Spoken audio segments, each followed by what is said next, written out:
Hey class, today's video is going to be talking about Bohr diagrams as well as Lewis dot structures or Lewis dot diagrams.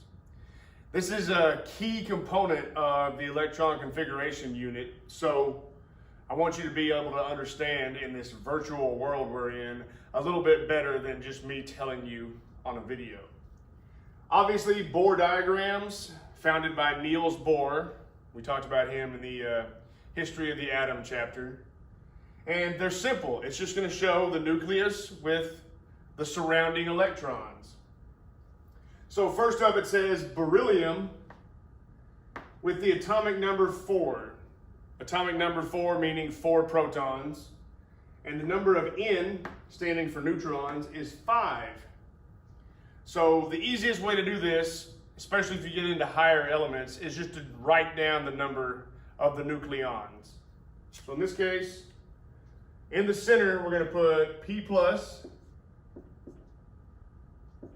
standing for protons, is 4. And then N with a 0, meaning neutrons or neutrals, we're going to put 5. So there's our nucleus on this particular atom. Then we're going to draw in the first electron energy level. Now, real quick, if it has 4 protons, it's going to have 4 electrons. And we can check that by going to the periodic table, and then right here is beryllium. So 4 protons, 4 electrons.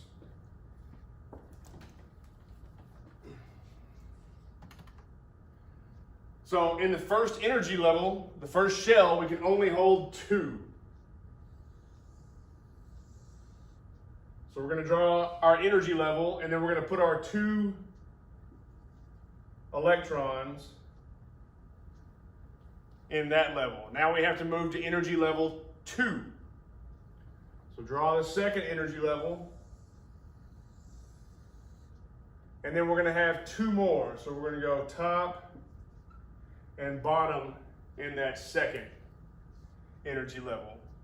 And that's it. That's a Bohr diagram for beryllium. Beryllium, pretty easy though. Let's move it up to sodium.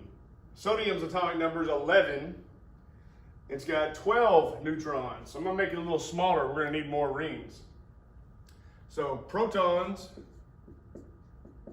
equal 11.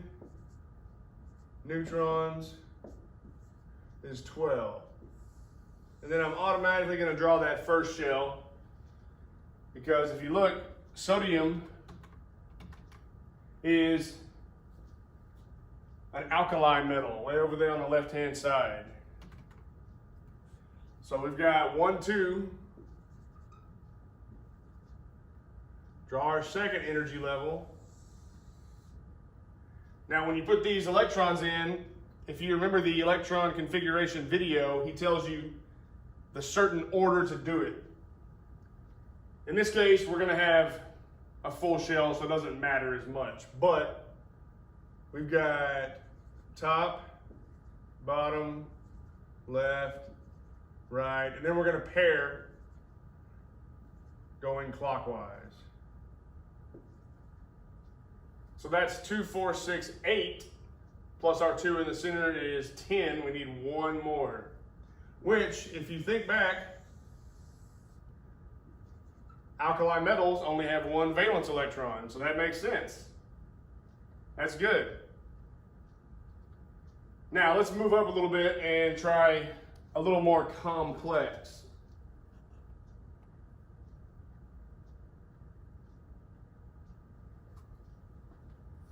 I'm going to erase these.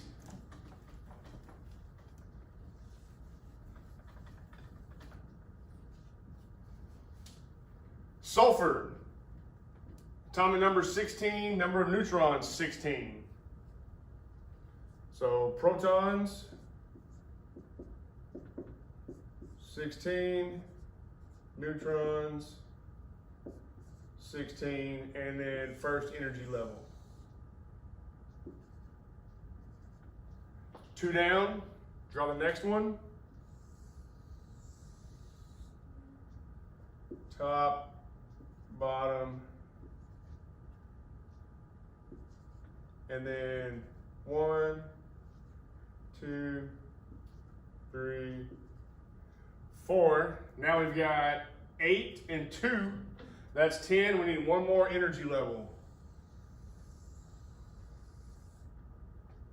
Now this one will make a difference where we put the electrons to make it actually correct. We're going to say top, bottom. We're going to need 6 total because we had 10, we got 16.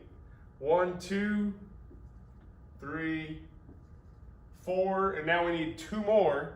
And we're going to pair those starting at the top and going clockwise. 1, 2.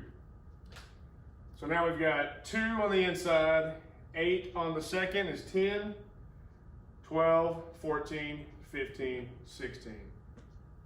Just like that. Now let's go up one more. Let's try. Do we have a... Let's do argon.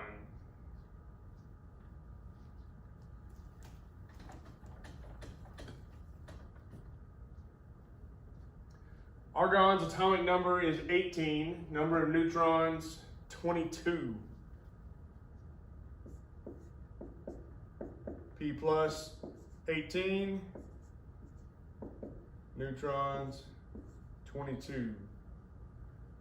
First energy level, 1, 2. Second energy level, it's going to be full as well. So 1, 2, 3, 4, 5, 6, 7, 8. So 2 and 8 is 10. We need 8 more, so we're going to have a full valence shell. And we would expect that because argon is a noble gas.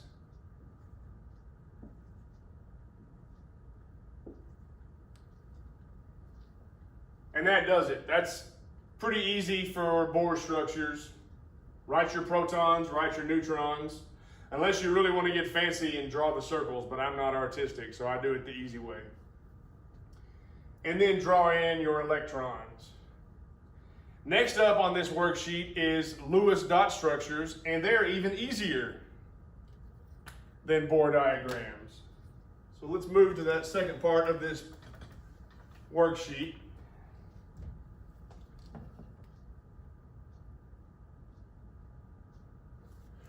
Lewis dot diagrams, named after a scientist by the name of Lewis, right?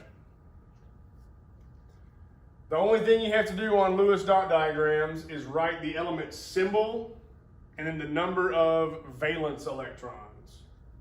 So total number of protons and neutrons, not important on this part. Unless we want to use the atomic number to find beryllium easier. Beryllium, let's find it. Right over here. So it's in group 2A, meaning it has 2 valence electrons. Now we could draw out all the electrons in the Bohr diagram and find out, but it's much easier to just use our group numbers to find out those valence electrons. So alkaline earth metals, or group 2A, have 2 valence electrons. So to draw that, you would simply write beryllium symbol,